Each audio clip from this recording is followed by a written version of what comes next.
Welcome to Barbatus Catholic Podcast, the show where three Mexican dads talk about faith, life, and culture. We are your hosts, Gustavo, Ivan, and Walter. And today we are going to talk about a hidden life. But first, a word from our sponsor.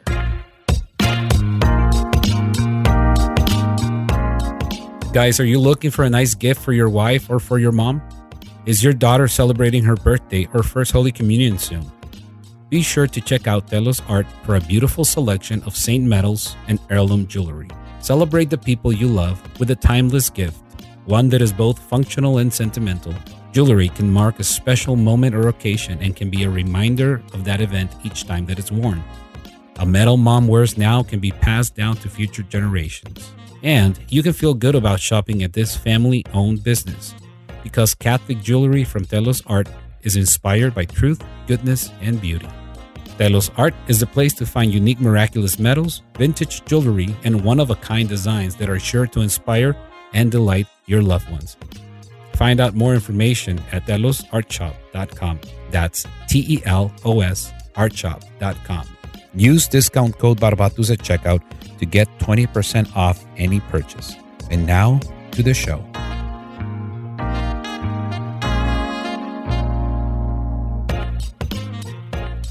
And we're back.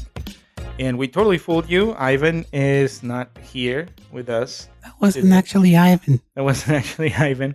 Ha! Joke's on you. I know you didn't believe that was Ivan. But, he has such a manlier voice. Yes, exactly. Well, he is not able to make it tonight to this recording because he is taking care of his wife and beautiful daughters, plural. Those of you who guessed boy for the third Garcia child, like me, you're wrong. Like me, also, you're wrong. But we are so happy that he has three beautiful daughters now. Olivia Chelly Garcia was born. Man, I'm the worst. I don't remember when she was born. This past week. This past week, yeah. Well, by the time that this comes out, she'll be a couple weeks old. But we cannot have Ivan today in this recording, but we are sending lots of love to Nayeli, who's recouping from the birth. And cutest baby, man. Cutest baby. Oh my gosh. Goodness. Those two make really cute babies. The cutest, chubbiest. I don't know. Their cheeks are just unreal. Es vas a hacer ojo. We just talked about. Yeah, we just talked about. You keep doing that, Gustavo. But today we have something else prepared for you. Something similar about a family that was striving to sanctity, just like the Garcias are striving to sanctity. Hey, that's a good segue. That's a good one. Yeah. Thank you. I'll allow it. I'll give you that one. Thanks. So a little bit of background of why we decided to make this episode. We were brainstorming ideas for more episodes, and Gustavo mentioned how fed up he is with superhero movies. Like I think he mentioned a couple episodes ago, and then we were like, okay, well, what kind of movies do you like? And the movie that you brought up was A Hidden Life. Mm-hmm. I had just seen it too. Oh, you had just seen it? Yeah, and I think that's what brought on my comment about like superhero movies, and I'm really being like fed up with them. Uh-huh. And the fact that I wasn't finding any other movies that were like good. You know, I think I kind of grew out of, like I mentioned on other. Did I mention it on an episode, or was it like off? No, we talked off and on. Okay, got it. I just can't remember. I can't keep them straight. Sometimes but yeah, they blur. Yeah, they blur in. They meld into each other. But yeah, I mean, basically, it was the fact that it was superhero movies and all those action-packed movies, and it's like a lot of candy, you know. And I was craving a salad, and that movie was so much a crunchy and like very, very refreshing salad I had in life. This movie is like steak, man. It's like a steak dinner. Yeah. It got released into 2019, which it sounds like a long time ago, doesn't it? Yes, because a lot of things have Hmm. happened since in 2019. Hmm. So the movie is A Hidden Life, and it was written and directed by Terrence Malick, who also directed The Tree of Life. It's the only other movie that I A Thin really Red Line is another good one of his. I haven't watched vaguely that one. remember it. That's one of his older ones. Okay. Um, I saw that he took like a 20-year hiatus in hmm. between directing. I don't know. I don't know why. Um, but he seems to be a kind of filmmaker that even though he's in Hollywood, he doesn't like Hmm. subscribe to the like the pop Yeah, culture of making movies that have explosions and things that keep you entertained every 30 seconds. exactly. Well, it's an art form for him. It's more. It's Yeah. like, and again, just from seeing A Hidden Life, and doing a little research on the rest of his movies, and IMDb has a really good video of the collection of his movies Okay. that I saw today preparing for this episode. That it's like they go through the several topics and like characteristics of his style as a director, Hmm. and just by watching those little snippets, you kind of like get like absorbed into it. It's really magical. So it's what it is. It's a more artistic way of doing film that I think at least I kind of like got away from, because of all this stuff. That's kind of why I gravitated more to TV shows as of late, Mm. because it allows a TV show format allows for more time to develop a character, in my opinion. Yeah, you You have a know, whole you have a whole you have season or season, whatever, yeah, or seasons, seasons.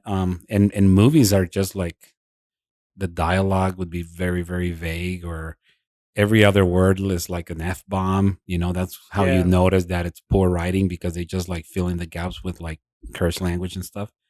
And the characters don't get developed, and that they don't have like any nuances or complexities in it. It's everything's just like you said, explosions and magic and like power there's a lot and of plot whatever. holes. Hmm. Yeah. Um, yeah, I think I when I was in high school and college years, I was very into like um, cine de arte. How do you translate that? Um, I watched a lot of European movies yeah, like in other Criterion languages. movies or like Criterion Collection. I don't know how to N- translate it, but Not Hollywood. not Hollywood. Yeah. So there would be like a tour of French cinema in Monterrey in one of these old theaters Hmm. close to my university, and I would like go to a double feature and watch like some very sad French movies. Yeah. Um, and it's different. It's definitely something very philosophical in a way. And the reason why we chose to um, watch this movie separately and then talk about it is because the main subject of this film is the life of Franz Jägerstätter, an Austrian farmer who was a conscientious objector during World War II. And what that means is that he didn't want to do the oath to Hitler, Hmm. and that pretty much ended up getting him in jail and eventually Killed. killed. So, spoiler alert: Hmm. he dies at the end. This is very even though it's a very anticlimactic Hmm. um, movie. It is a great movie in and itself. We're gonna try not to spoil it as much, but if you want to watch it, but It's well worth your time. It's a yes, 3 hour movie. and we probably are not going to be able to make justice Yeah, to the we're not. cinematography of it- Terrence Malick. It's just amazing. First and foremost, just the cinematography of this. You're engulfed by like the Swiss Alps and mountains as far as the eye can see. What's supposed to be Beautiful Austrian landscapes. Yeah. house. Oh yeah, yeah, you're right. But it's just mountain ranges as far as the eye can see. And what I loved about the movie also is that nature is kind of like A a character. character in the Yeah. movie.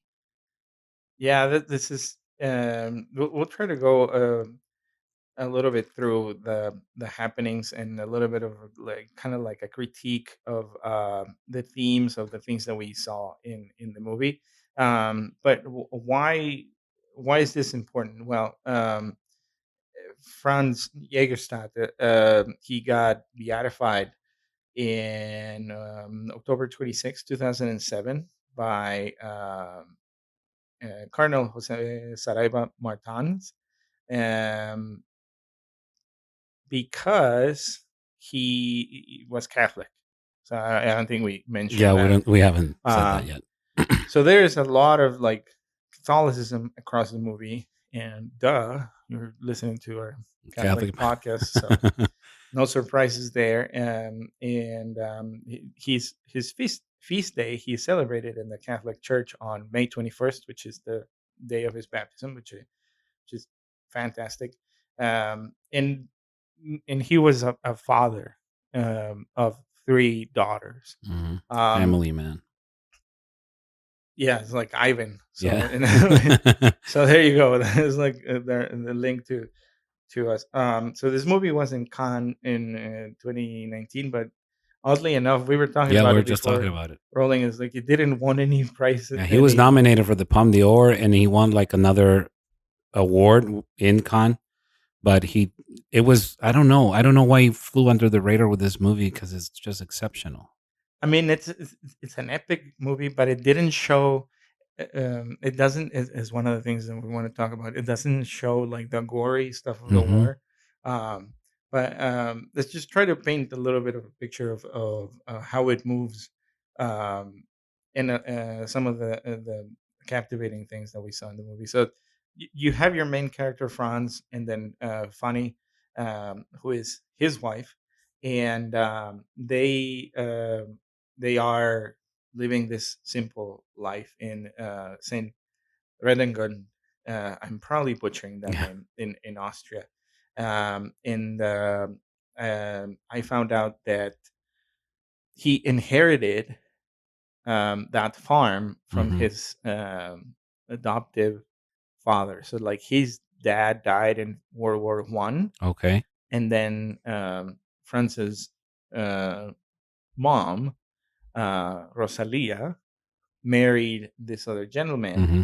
and that's how he got the last name Jägerstätter. Jägerstein. Um, and the farm that you see in the film Hmm.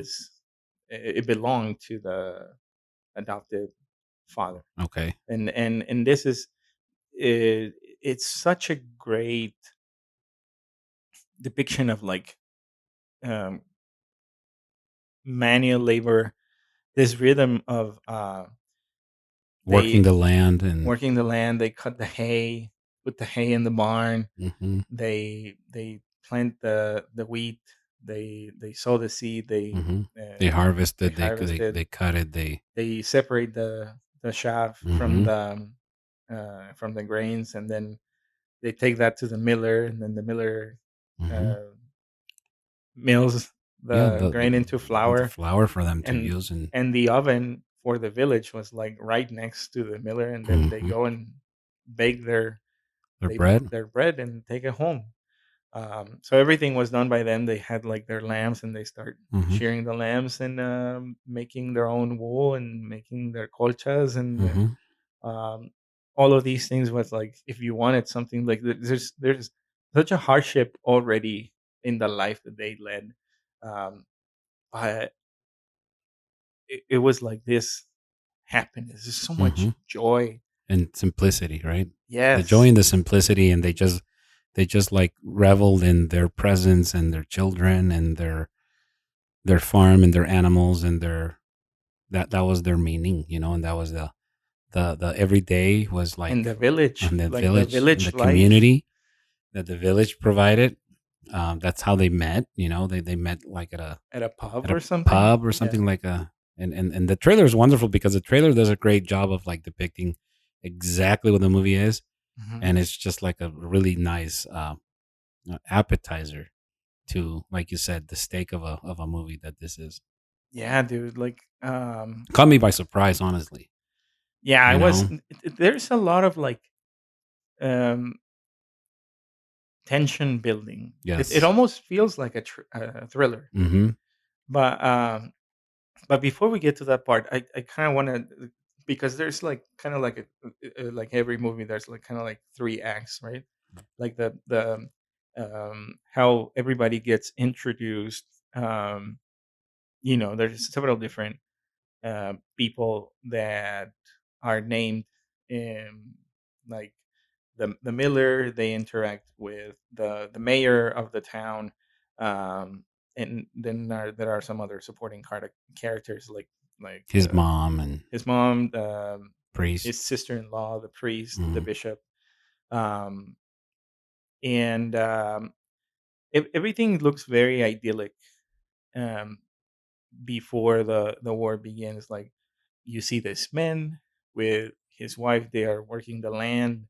They are having these very intimate conversations of husband and wife that Mm-hmm. I kind of felt like they felt wrong to be like witnessing that kind of intimacy from a couple. It was not of a sexual nature, Mm-hmm. but just that you were not supposed to be in the room when Correct. those conversations were happening. There was a lot of that throughout the movie, and probably on purpose. Um, but it gets to a point where in 1939, um, the war begins, right? Mm-hmm. And he is sent to train in this garrison in Austria, and he goes through the Basic training, training, essentially. and when it's time to do the oath to Hitler, he refuses, but he is able to go back home because Austria needed farmers. Mm-hmm. So he is able to go back and continue working the land. But what happens that all of the other men in the village, the able-bodied men at least, Mm-hmm. are at war fighting for Nazi Germany.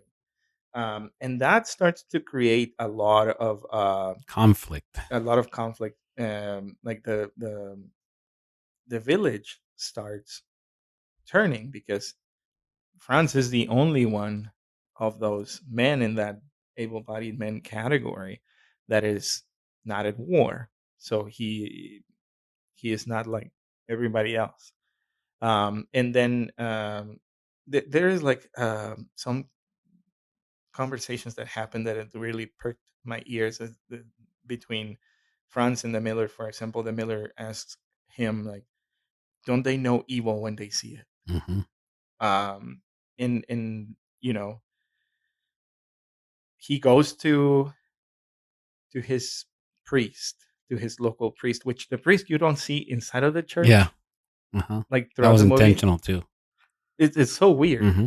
but they're always like on the road to the church. You see the church in the background. But you always see him in the church, Franz. Franz is always inside the Yeah, church. he's Yeah. always, and that's again another decision by Terrence Malick, because I read one of the uh, reviews that it says that Franz is actually like the one building up the church with his actions throughout the movie. Right, because he was a sacristan. Mm-hmm. He was a secular Franciscan I think so. Yes. Uh-huh. in 1930. I think he joined the secular Franciscan. So or 1939. I Mm-hmm. must have the year wrong. Anyways, he was part of that. Yes, you're right, because he has a conversation with, like, the painter that is Mm-hmm. trying to, like, Restore restore the the frescoes or artwork. Uh-huh. whatever. Mm-hmm. So he's, yeah, and Francis rebuilt my church. Mm-hmm. It makes sense. Um, and then there, there there are, like, he goes to his priest, and the priest is like, your sacrifice would benefit no one, um, trying to dissuade him from being a conscientious Objector. objector. Mm-hmm. So then Franz is like, well, can I talk to the bishop? So he goes and talks to the bishop, and the Mm-hmm. bishop pretty much tells him, like, you have a duty to the fatherland, which, it's kind of disappointing, because then Franz is like, maybe he thinks that I'm a spy, and he tries to, like, save Correct. face or save his own life, Mm-hmm. because we know the atrocities that happen. Um, but I think that one of the things that is not mentioned in the movie, but I read later, is that Franz found out of a another priest that um, decided to reject the um, the Hitler oath, and and then he's like, well, he got killed because of that. Then that's the way that I'm supposed to go. Hmm. And that that decision, he it seems like he takes it on his own, but all of those back and forths with like finding his wife about what he needs to do in order to be at, at peace with his conscience and his Hmm. decision, those are the kinds of scenes that are like heart wrenching Yeah. to me, because it's like if you are married, imagine that you are going to your wife and tell her, I will probably be killed because I want to take a moral stand Hmm. on this thing. And Gustavo, you have children, I have Hmm. children. um the thought of die for um what is the quote that you mentioned from him, that he tells to like Yeah. the So he German. says in the movie, quote from Franz is like, "If God gives us free will, we're responsible for what we do and what we fail to do." Yeah, so when I heard that line, I was like, oh my goodness, this Hmm. is he had that level of conviction that he was willing to put his life on the line. And again, we already talked about how difficult life was um, at the farm, just the amount of manual labor that it was, and then not having the man of the house in the picture, it gets even harder. Like um, when Franz gets Recruited. recruited in 1943. So I think that he was able to be spared for Hmm. between 1939 and 1943. But during that whole time, there was always like this looming presence of the mailman Oh yeah, and the bicycle, isn't right? that crazy? Just like the bell And they would like of the bicycle. freeze Yeah, because they knew that it it could meant come that, yeah, it anywhere, could come from anywhere, and it could be in the anytime. form of a letter that it's saying, okay, you gotta go back and this is what you're gonna do. So yeah, the bicycle thing is like, I've never been so terrified at a bicycle bell. Yes, dude. So that's kind of like the thriller part that I was talking about. So finally, he gets called to duty, right?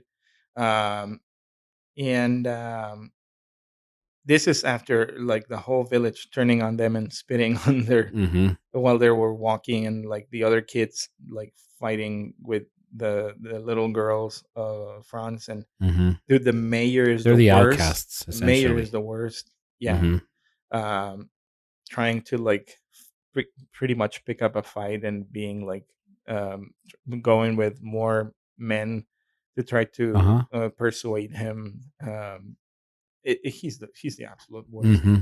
Um, but before we move on, it's just there's one of these things that I noticed in the movie, like the close-ups on their wedding bands. Hmm. Dude, that is like so beautiful. I liked how like when there are very tense scenes, there's a lot of like shadows Hmm. and not a lot of light, but their bedroom Oh yeah, is like it's completely completely bright. bright and white walls. And you can see the crucifixes and all the religious artwork on the walls. Yes, So that's the other there thing. was a There's very, crucifixes all over the yeah. So house. it's a very, it's palpable, Palpable. tangible Hmm. is another word, and it's easier for me to say it. Um, how much Catholicism is embedded into this movie, because that's essentially what the movie's about. Franz, as a Catholic man, he was not willing he was not willing to let evil slide, and he was not gonna be a part of that.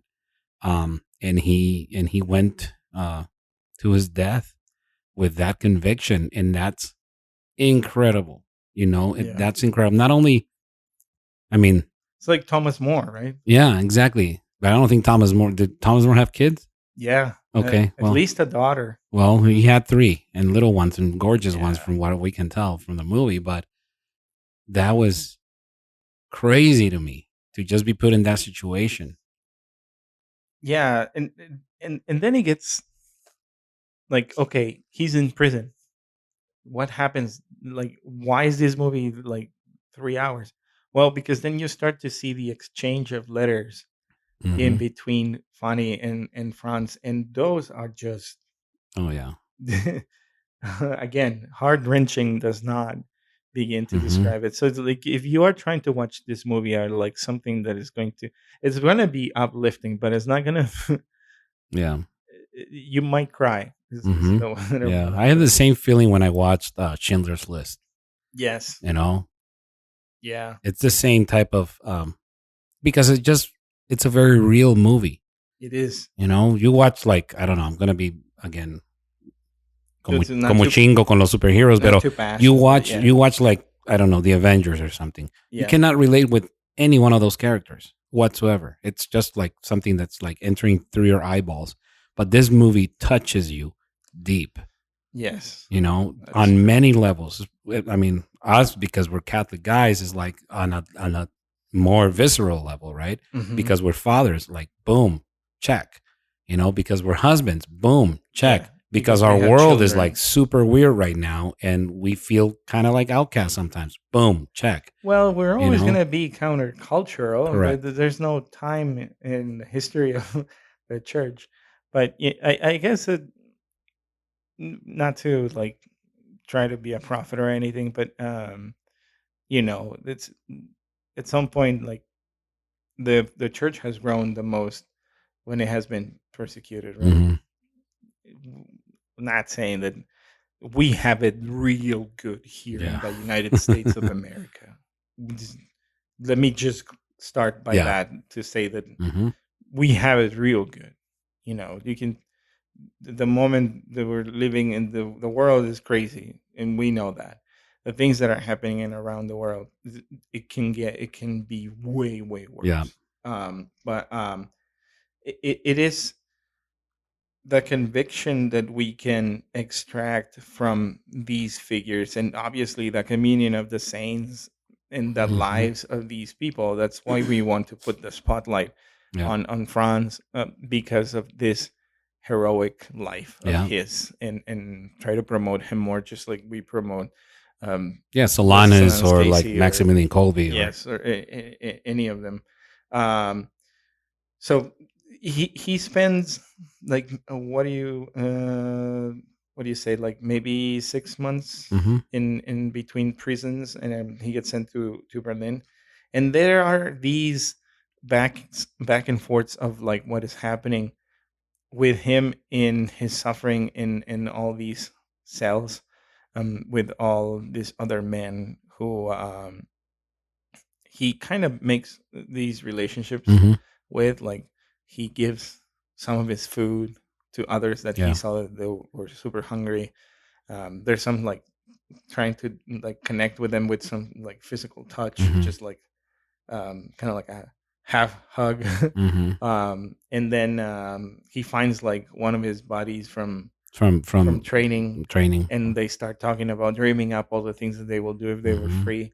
um, in all of those things that just like kept his spirits going between the letters, and doing good. There's like this man, uh, he was just so good. He was, Hmm. even though he was being humiliated, he never raised his voice. Hmm.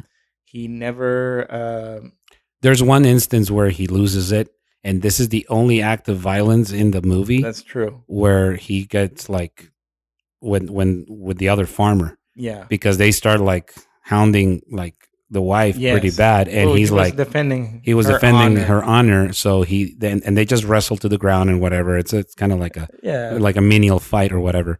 But that's kind of like another beauty part of the movie is that it doesn't show you the ugly parts of the war.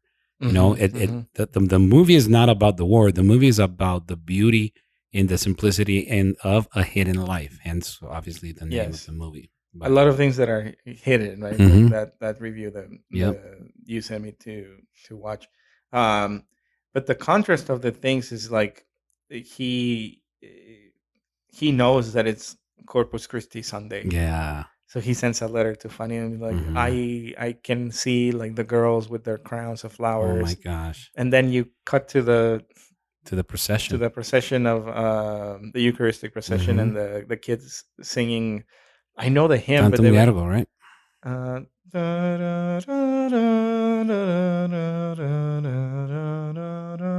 someone is singing it along, Yes. yelling at their phone. Ponder on you what the Almighty can do. I think that's the song that they sing in the procession. But anyways, it's all the kids in their suits and the girls in their Hmm. dresses for their first communion or whatnot. Um, Beautiful procession, by the way, because again, it's set against this like Huge amazing mountains. mountainscape. You know, everything's green, and then you see like snow at the top of these mountains. It's just like, if anything, the cinematography itself is just like well worth your time for it. Yes, yes, definitely. And that also that video that you sent is like how like when you see like the um, the environment where France is kept, it's all buildings, Mm-hmm. which Kind is of all like man man made, made. huh? So that's like the nature of the Nazi. It's like it's not natural. It's It's man made. It's fabricated. fabricated, and Yeah, it's dark, and it's like dingy and and bad. yeah, not Uh, well kept, not beautiful. yeah. It's ugly. So the other thing I found out is that the movie was filmed chronologically. Oh, really? Yeah. So that's again a little unorthodox for like Yeah, modern movie making, because you go like here depending on the season of the time, and how weather affects a lot if you're yeah, filming a yeah. lot of outdoors, and this movie is like pretty much 100% outdoors. Um, so it was done chronologically, and the actor, whose name is August Dale, who kind of like looks like a young Willem Dafoe to me. When I was looking, I'm like, that guy looks like he would fit well in a Green Goblin suit. Speaking of Speaking superhero of movies, superhero movies, but those are from the '90s. yeah. I get a pass on that one. But the actor says that that actually helped him develop his character, because Mm, he went from filming in these amazing mountainscapes, right, where everything's green, and then the film culminates with him being in this tiny barrack and in this tiny cell. So he knew that he wasn't ever gonna go back and filming out there, oh you know. man, So that kind that's of such like, a crazy isn't decision. that amazing? It is amazing because all of his scenes is Hmm. a lot of his scenes are like no No dialogue. dialogue, and that's another beauty of it, because you get so much from it.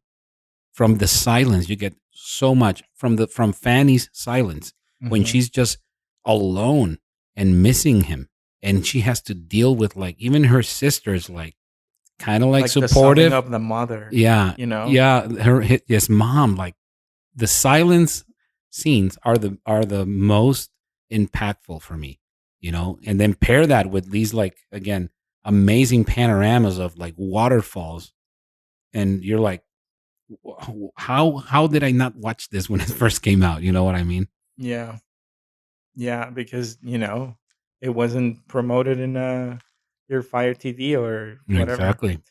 Doesn't sell tickets. I don't know.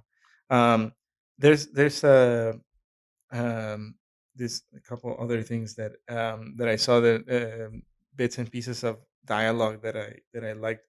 I don't remember who says this, but I think it's the Miller to Funny, or maybe the priest that says it's better to suffer injustice than to do it. Mm, Um, good. which is kind of like I was thinking about a man's search for meaning, because we were talking about Hmm. finding meaning through suffering, Yep. and I mean they were contemporary men, Hmm. um, Viktor Frankl in France, um, but Franz owned like this suffering, and I one thing that I really liked is like towards the end of the movie, you see Franz going more into um audible prayer. Mm-hmm. Um, there are like a couple of scenes where you can see both Franz and Fanny separate with their rosary beads Mm-hmm. praying, but you can definitely tell that there is like this internal life uh, for the both of them, that it's sustaining them in through all of these Mm-hmm. hardships, and they are both aligned with what France is doing. So because even the sister is trying to talk funny into like Yeah. just because oh, that's another thing. Throughout the time that he is in jail, it's always there, he always has a way out, Mm-hmm. right? He's like, just sign this, do the oath, and you're a free man. You don't even have to mean it. That's why they tell him. Right. That was the priest, right? Uh-huh. Like You don't even have to mean it. God Just say it knows and what's in your mhm, what heart. exactly. Words are words. Mm-hmm. And he was that committed to be a conscientious objector that he said nope. Mm-hmm. And that like scene when Fanny just like goes in, I think it was like the last attempt of the lawyer to like Correct. try to crack him or like maybe Mm-hmm. save him. I don't know. Just assume best intentions of the lawyer. Um, but Funny is just telling him do what is right, Mm-hmm. and then he just starts sobbing, and Mm-hmm. you know Yeah. that if he is sentenced to death, and you know he has chosen his faith, Mm-hmm. and he knows that it's going to be um, something that is going to have repercussions to his family. And that's something that no one in the world is gonna find out about. You know what I mean? That's something that they keep telling him over and over. Yeah. Like, do you think the war is going to change because of this? Yeah. Your sacrifice does not Benefit anybody. benefit anybody. No one is going to remember you. Mm-hmm. No one is going to care. No one cares what happens outside of the walls of this jail.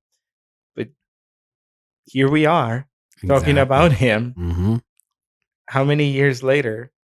And you know, a man whose life is exemplary of conviction in living for one's um, ideals, and committing to those ideals, and just taking it to the last consequences, that Mm-hmm. hopefully n- we don't have to have that red martyrdom, but maybe I'm aiming for like a white Yeah. martyrdom, because I know that martyrdom hurts. And again, we don't know how to suffer well. So he finally um, gets taken to be executed, right?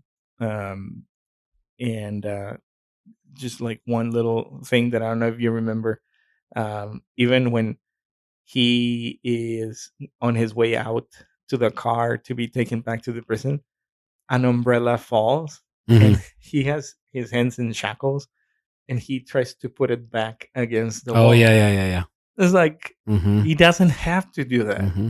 but he has like the nicest disposition of a man. So that Yeah, is it's nuts. just that's and kind of like the ending of it is kind of like the aftermath of what you see is what is happening. And this is like a the tide turns, and the village finds out that Mm-hmm. he has been killed, but that um he Yeah, was killed because he of his of conviction. his conviction. And people start turning back on like actually being decent people to To his his family. family, Mm-hmm. which is kind of nice. Um, and then at the end of the movie, you get this beautiful quote by George Eliot that says, "For the growing good of the world is partly dependent on unhistoric acts, and that things are not so ill with you and me as they might have been, is half owing to the number who lived faithfully a hidden life and rest in unvisited tombs." This is from this book called Middlemarch, Middlemarch by George Eliot, who, who's not a FYI, George is Eliot. not a male. George Eliot is a female that George Eliot was her pen name. But back then, like some female authors obviously wrote under their real names, but she wanted to escape the stereotype that women only wrote like light-hearted like romances. So Marianne Evans. yeah, George Eliot is actually uh, a woman. Yeah, she fooled me. Yeah, I had and no idea. yeah, and Middlemarch is one of the classics. I haven't. It's in my bookshelf. I haven't personally read it, Hmm. but again, just reading that quote, which is where this movie gets its name, you can see the nuggets that might be in this book. So Yeah, recommend putting it into your queue. and we were talking about it before we started rolling, but this we thought immediately of Chesterton, right? The most extraordinary thing in the world is an ordinary man and an ordinary woman and their ordinary children, and this movie is just like the epitome of Yep, that quote. exactly. And how we tie it to why is it relevant today? Well, because the thing that we're trying to do with this podcast is trying to motivate you as a man to be the leader that your family needs, Hmm. to be the faith leader, the protector, the provider that your family needs, and we need more examples of how to do this, and Franz is one of them, and you can pray to this man for his intercession in Hmm. heaven. um, so that's kind of what we wanted to put the spotlight on his life, and just it's very like convicting, It is, you know. especially nowadays. When this movie is pretty much the opposite of everything that we're living now. Hmm. And I don't know,